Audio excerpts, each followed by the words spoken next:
Welcome back to Fishing Kits. Today we're doing a species spotlight.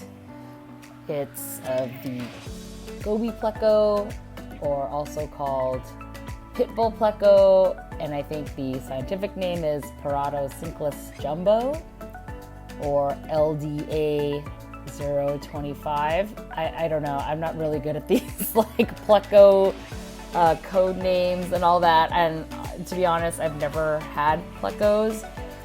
One of the biggest reasons is because I've always felt that they've been really poopy and just kind of messy and kind of a lot for bioload. And so personally, I know they're super cool, but I think I've always just been a little bit worried about having plecos, just because they're just so known for ropes of poops, and I just don't really want to deal with too much of that.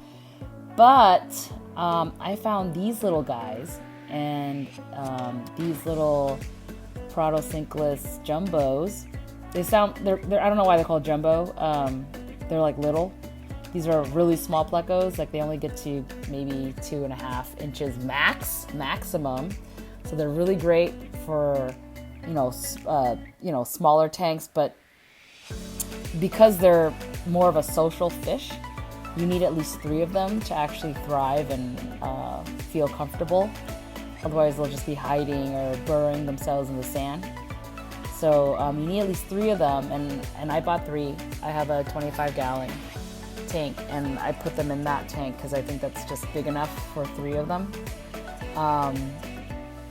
But I got these little guys because I took a chance, did ask about bioload and just how messy they were. They're not like really, really messy, but they do still poop a lot, but the poops are like regular, minnow size, I guess, but they just still are pooping constantly. Like they eat so much, and so I see them pooping all the time too and eating a lot. But they're great little pleco, and they're frequently described as a cross between a cory and an Parotocinclus. I think because they have these cory-like behaviors of being on the sand or the ground a lot. They don't really hide that much. They're just mostly on the ground. They also breed similarly to corys, but I think they're kind of in this Parotocinclus family, and they eat a ton of algae, which is actually really awesome. I had a very dirty tank, as you can see, full of really brown algae, just a ton of mess. And I put these 3 little guys in there, and now I don't have to touch anything. I don't put a scraper to the walls of the glass. I don't do any kind of wiping or maintenance. This is all just done by these 3 little plecos. And so they've been really great in keeping the glass clean, keeping the tank clean. The sand looks amazing. Look at the sand. Look how like dirty it was before, and look at it now. It's like pristine. All the rocks are pristine. There's just nothing on anything. So they've been really great for cleanup crew. I couldn't be happier with them. They can be a little bit shy, but they don't really hide that much. They're, as I mentioned, they're also called the Goby Pleco because they like to bury themselves in the sand. And sometimes they've done that when they've been scared. They don't do it so much now. I think they know me. And so they just don't hide as much anymore, but they're just always there on the ground and or on the wall, or on something, but they're always there, and they're always together. So if you're going to get them, it's really best to get at least 3 because they really are all together, and they really do like to be together. Historically, they're from the northeastern Brazilian waters. And I guess they weren't exported from Brazil for about 10 years, so people kind of forgot about them. But I guess now they seem to be available, and maybe just not as common. Surprisingly, just because I think the size is so great, but they're just not as common as I think they could be. I got mine from dansfish.com, and I can put that down in the description below.